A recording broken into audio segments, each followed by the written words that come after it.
streaming on clickorlando.com, you're watching News 6 at 10 p.m. It's pretty bad. It's pretty bad, especially what they did to that car. Oh my God. Someone was pissed. Breaking now at 6, a new twist to an absolutely crazy story. A home torn apart, an SUV crushed. Now the woman who lived there is missing. An epic scare near Universal's new theme park. 2 electric buses go up in flames. What we know about how this happened.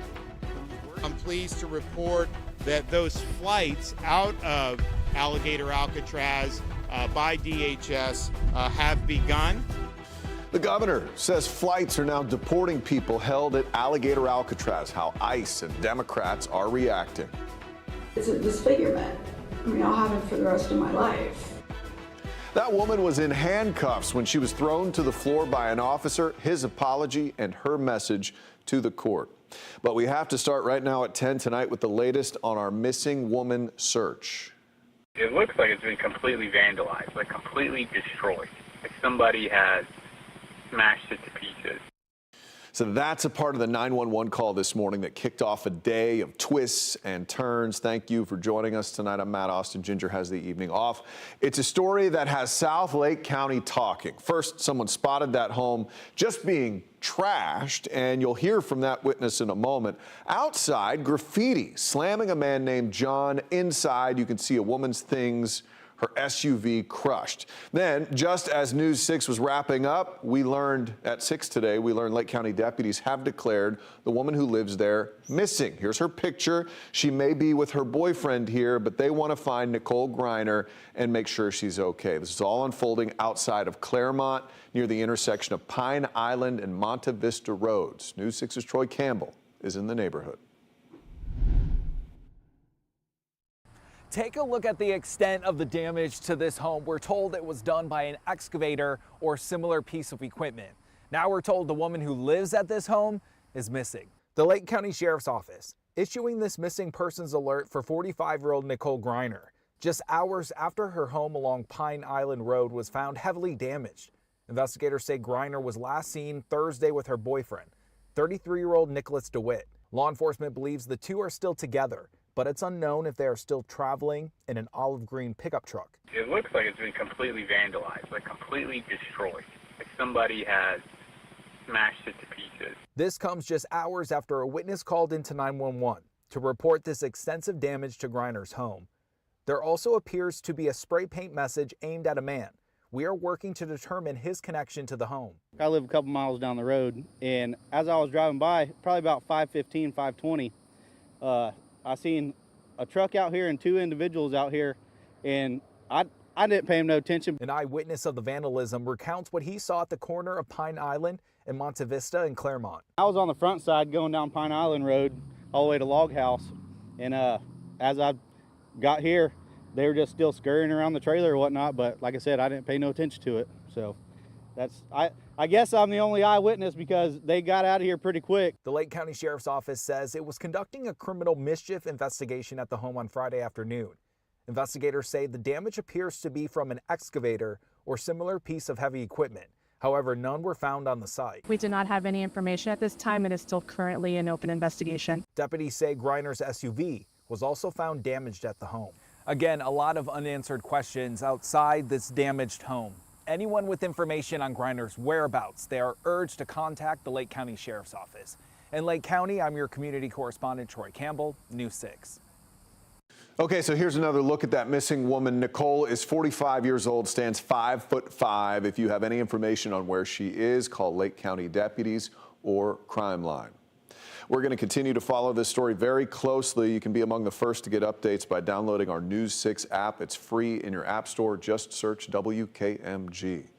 Another big story. The weekend is here, and so is the extreme heat. We already have heat advisories in place, and there's not much rain in the forecast. Meteorologist Jonathan Kegas, just how hot are we talking? Yeah, we're going to be up into record territory over the next couple of days. Mid to upper 90s. When you factor in the humidity, it's going to feel more like this tomorrow. Remember, those numbers are important. The heat index, that's how your body cools itself. When those numbers get above 108 to 110, that means there's a lot of humidity in the atmosphere as well, in addition to the actual air temperature. And we are also, again, it's just harder for your body to cool itself when it sweats. Heat risk tomorrow, Once that purple starts showing up, you know it's the real deal again, that extreme heat potential there as we move through the Central Florida area. It only builds as we go forward over the next couple of days. You see it there. The heat index surges to that 110-ish range as we move into Sunday, Monday, and continuing into Tuesday, Matt. All right, Jonathan, thank you. New at 10 tonight, Longwood police officers say they have now wrapped up an internal investigation into an officer who got aggressive with a teen who has a mental health episode. We told you earlier this month, Virgil Quintal resigned over the investigation. Tonight, the summary of that investigation says he broke 10 department policies. Back on May 27th, Officer Quintal and others were trying to calm a family disturbance. We're told it was caused by the 17-year-old who was later Baker acted. The report says another officer stepped in when Quintal got aggressive. He was placed on paid suspension then, resigned this month. Online social media posts say Quintal has been a part of that department since 2018. Tonight, the woman who was slammed to the ground in handcuffs got a chance to speak for herself in court. Video angered many of you and cost the Ormond Beach police officer his job. Tonight, he apologized, seeking mercy from a judge during a plea hearing. News 6's Jarrell Baker was in the courtroom. Your Honor, I'd like to say I am sorry. I'd like to apologize to you, as I was in a position of power and should have never lost control. Former Ormond Beach police officer Jacob Cannon in Volusia County Court apologizing to this woman who he's accused of attacking while in custody in this video following a crash. He also says he let down many other people with his actions. As this is unacceptable as a law enforcement officer, I have voluntarily relinquished my certificate. Court documents show that Cannon pled no contest, meaning that he does not admit guilt but can be punished as though he was found guilty. His attorneys asked for more counseling and to continue mental health treatment and medication. During his time on the stand, he said that he accepts whatever punishment is decided. However, he did share how his time behind bars and the case is impacting his family.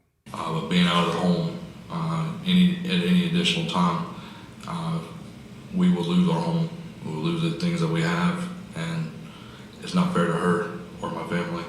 Shauna McCree, the woman in the video, also took the stand, speaking about how the incident left her with a gash on her head, stitches, and trauma. It's visible. I see it like plain as day. You know, I think about when my son gets married, pictures, it's just going to be there, and it's just a constant reminder, and it's a disfigurement. The state wants Cannon to serve 19 months. The judge says that she was presented with new evidence, which will take time to review. She pushed his sentencing to next Tuesday. In Volusia County, Jarrell Baker, News 6. Tonight, a grand jury has indicted a Lake County couple for murder. Police say 10-year-old Xavier Williams died from, quote, unimaginable abuse. Kimberly Mills and her boyfriend, Andre Walker, were arrested in Tavares in March after the two took Mills' son Xavier to the hospital. Now, law enforcement say the boy was covered with bruises, burn marks, and more. He died from his injuries. A number of teens are getting a hard lesson after being arrested and accused of taking off from police and deputies. News 6 anchor Justin Warmoth shows us the county-to-county chase. Is that me right there? You see me? Volusia deputies were posted up on Providence Boulevard in Deltona, waiting on 5 teenagers on the run from police. Stop sticks did their job, but 3 of the teens inside take off. Get on the ground. With guns drawn, one of the teens surrenders. Deputies take him into custody, but 2 others head for the woods. Deputies moving through the thick brush eventually find a second teenage suspect. Get on the ground. Get on the ground. Don't The 17-year-old was then cuffed and taken to a patrol car, but he did have one request for deputies. I could get my phone, but I call my mom. Definitely not. Sit down. Minutes later, another teen was found hiding in some bushes. He crawls out, also taken into custody. Man, why all y'all say the same? I heard Can I call my mother? Can I call? No, I heard her out here. Y'all do dumb shit out here and they wanna. I ain't doing nothing dumb. I was just trying to get home. The other 2 passengers in the car, 2 teenage girls, visibly shaken by what they experienced. Hey, relax, okay? You okay? You got nothing to do with this. There's nothing you can do about it, okay? You're just in handcuffs for now, all right? We're going to get everything squared away. You're going to be all right, okay? And inside the trunk of the car, large amounts of marijuana in the car. deputies found a container of weed along with a firearm. All 3 teens now facing felony charges. In Deltona, Justin Wormuth, News 6. Well, deportation flights have begun to leave Alligator Alcatraz. Governor Ron DeSantis was there today giving details about more than 100 detainees who were on those flights. And in Orange County, people who attended a roundtable led by Democrat lawmakers voiced their concerns, especially when it comes to cost. News 6's Laverne McGee has both sides. So I'd rather money was not spent on incarcerating people. Bill Blackberry discussed his concerns at this immigration and budget roundtable held by local Democrats. He's lived in Orlando since 1977 and says he does not want his taxpayer dollars spent on Alligator Alcatraz. You either have a right to be here or you don't. If you're in this country illegally, then you should be subject to expeditious deportation. Governor DeSantis was at Alligator Alcatraz today, stressing its importance. He said 3 flights operated by the Department of Homeland Security have already taken off, and the first one had 100 detainees on board. There's probably close to 800,000 illegal aliens that have already been ordered deported in this country. Florida, we have at least 50,000, 75,000. Representative Ana Escamani says there's enough money, but it's not being allocated properly. Anytime a politician tells you we can't afford something, I think you can just point to the Everglades and say, actually, we can. You're just choosing not to. Because that $500 million could go to teacher pay, universal child care, housing affordability. We obviously have the money. The state is spending about $450 million on Alligator Alcatraz, although Governor DeSantis says Florida will be reimbursed by the federal government. We are all going to be affected. Laverne McGee, News 6.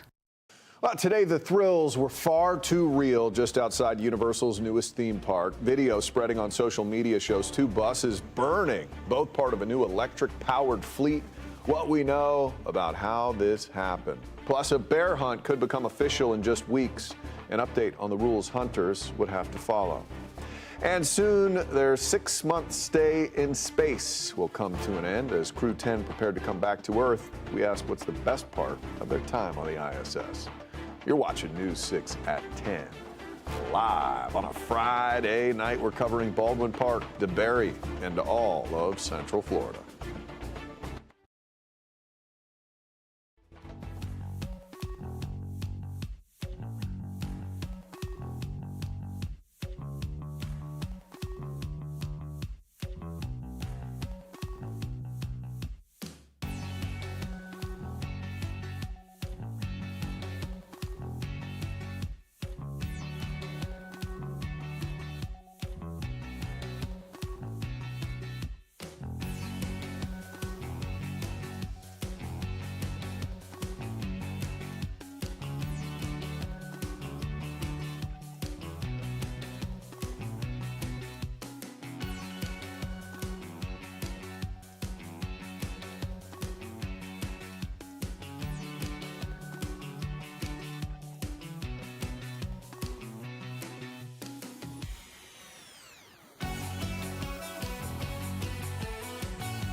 Now on News 6, an epic scare in the parking lot of Universal's new Epic Universe theme park. Social media was flooded with images of 2 burning buses. A viewer sent us these. Now Orange County community correspondent Mike Valenti has confirmed both of those buses were electric and rely on lithium-ion batteries.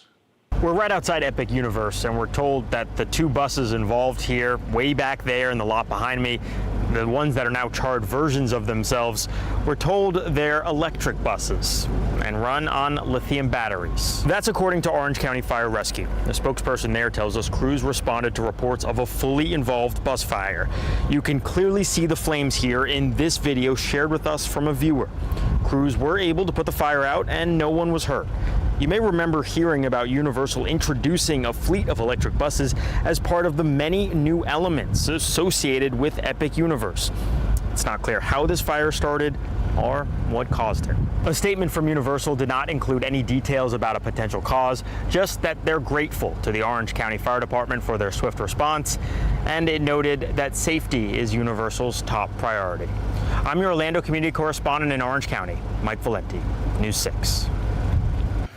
A quick update on our breaking news. Lake County deputies say a missing mom, Nicole Griner, is safe. She's been found and is in contact with detectives. We will have more on that coming up at 11 o'clock.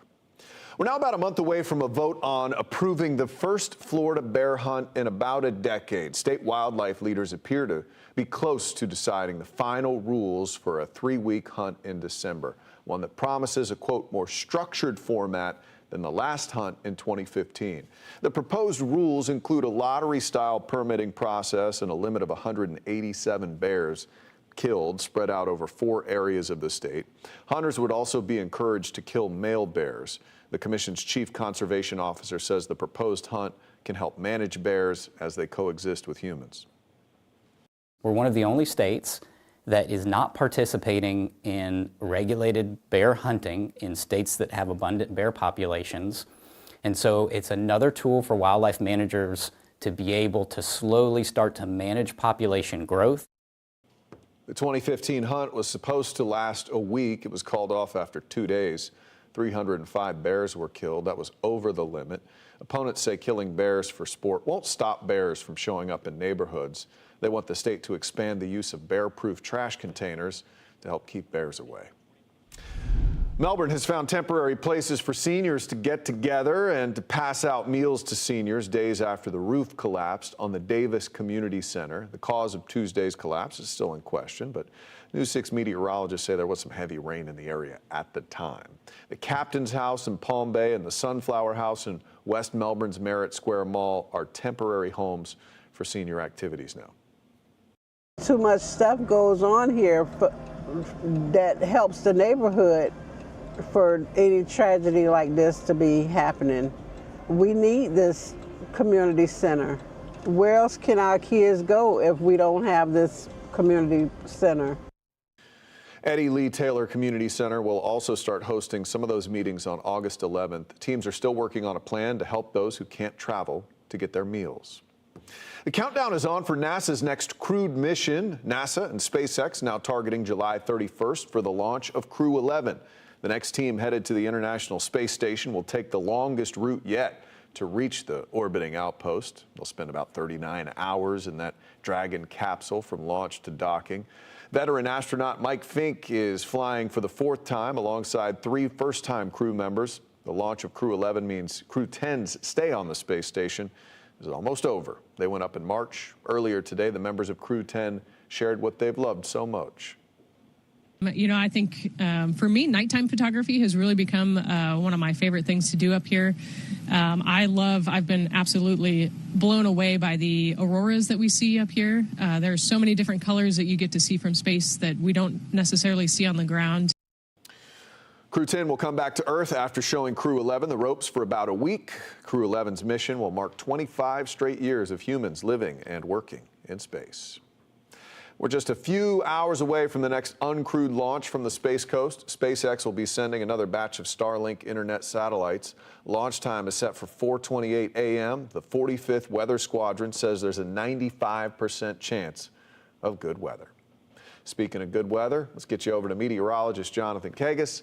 It depends on your definition of good, I suppose. I was just going to say that. Yeah, I mean, if you like it dry and super hot, it's going to be the perfect weekend for you. Great beach weather because I don't think we're going to have rain at the beach at all. Everything is super light and super, again, to the west of the beaches, few and far between. High pressure going to really take a bite out of any kind of rain chance we have over the weekend, only at 20% both Saturday and Sunday. This big chunk of high pressure meanders over the southeast, and this is the main reason why it is going to be so hot, and the main reason why heat advisories are going to rule the roost over the next couple of days. You're going to see them advisory issued over the next 7 days in all likelihood by the National Weather Service. We're also approaching record territory. Tomorrow and maybe the closest day, 97 degrees is the air temperature we have forecast at the Orlando International Airport. 98 is the record. Sunday we're at 97. The record is 100. So I think we're going to miss records all in all by a couple of degrees, but it is still going to be blazing hot. Right now it is steamy. We're at 82 at New Smyrna Beach. Mount Dora, good evening. We're at 84, 85. That's without the humidity involved. That's what it feels like just before 10:20 at night in Leesburg. Tomorrow morning, we're starting things off in the mid to upper 70s. Rain chances likely off of the coast. And I think most of us, again, tomorrow are going to be dry. Rain chances as a whole are at 20%, and most of them are along into the west of I-4 tomorrow. Pinpointing that for you right here. Again, for the rest of the evening, we are dry. We're going to wake up with some sunshine tomorrow. If you have stuff to get done outside, do it in the morning. I know that's kind of the drill all summer long, but tomorrow's going to be one of those real nasty weekends, just like last weekend as well. That's 10, 11 o'clock, lots of sunshine, and then a couple of thunderstorms try to bubble up again along and to the west of I-4. That's it. You're going to be lucky or unlucky, depending upon your view on that as well. Tomorrow afternoon, there's 6 o'clock in the evening, and again, along and west of I-4 is going to be the theme in terms of any kind of rain chance. At the theme parks tomorrow, there is that very slim chance early in the afternoon. As you just saw, the big deal again is going to be the heat. Air temperatures getting back into the mid to upper 90s. Even in the morning by 10 o'clock is 85 with tons of sunshine. Tropical front, no new development now expected over the next 7 days. Couple of tropical waves out there. There are no imminent threats, and that little yellow bubble has finally come down again. That one was not likely to develop at the Hurricane Center. It kept it there because it looked like it was trying to curl just before it came ashore. Now no new development expected in the Atlantic over the next 7 days again. So nothing imminent out there. 97 on Saturday, 97 on Sunday. Rain chances at 20% through Monday. It gets even hotter on Monday. I do think Monday is going to be the hottest day of the bunch. You may not be able to tell because it's all about the same. 96 degrees on Tuesday. Rain chances do go back up to 60%, Matt, to try to help us out a little bit, at least in the afternoon. All right, Jonathan, thank you. Well, imagine driving down one of the state's busiest interstates, and there on the side of the road, somebody has abandoned a dog. He was under no shade and had no food or water with him. Next, how troopers rescued that dog in the Tampa area and how the dog is doing now.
A lucky little dog may soon need a new home after being rescued from quite an ordeal. That dog was spotted abandoned in a cage on the side of one of Tampa's busiest interstates. As reporter Mary O'Connell shows us, the shelter caring for the canine has a message for anybody thinking of giving up their dog. It was a shocking sight on I-275 in Tampa. Florida Highway Patrol said Wednesday morning a driver spotted a small black dog in a cage on the shoulder of 275 North near Bierce Avenue on a day when temperatures soared. He was under no shade and had no food or water with him. The dog now in the loving arms of staff at the Pet Resource Center in Hillsborough County. He's been named Neiman after the trooper who rescued him. Chelsea Waldeck is the division director at the Pet Resource Center. Oh, good boy. We did scan him for a microchip when he got here, to which he does not have one. He absolutely is adorable. He's a very sweet little guy, and we just can't quite understand why somebody would do this to him. This incident shares similarities with another case last year. It's okay. It's okay. Trooper's Law was inspired by a dog found tied up and abandoned on I-75 in October, while evacuations were taking place to prepare for Hurricane Milton. And what it does is it causes harsher penalties for anyone who abandons a pet during a declared disaster. So we are not under a declared disaster right now, but Neiman's case would fall under animal cruelty for being left in the conditions that he was in. Animal advocates want people to know there are options to help support people going through tough times or considering surrendering their pet. Maybe we can help you rehome it. We can look for other options, or maybe we can provide you some resources to help you get back on your feet to be able to keep your pet in your family. As for this pup, Waldeck says if Neiman's owner doesn't come forward to claim him, he'll become adoptable by end of day Friday. He's extremely resilient. He's very happy to be around people and get the love and attention that he definitely deserves. Oh, good looking little doggy there. That was Mary O'Connell reporting. We'll be right back.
A little toasty this weekend. Upper 90s, rain chances super low, just a few thunderstorms possible along and west of I-4 for the next few days. It's all about the heat. Just find the pool. All right. You can find all these stories on News 6 Plus. It's free to download. Have yourself a great night.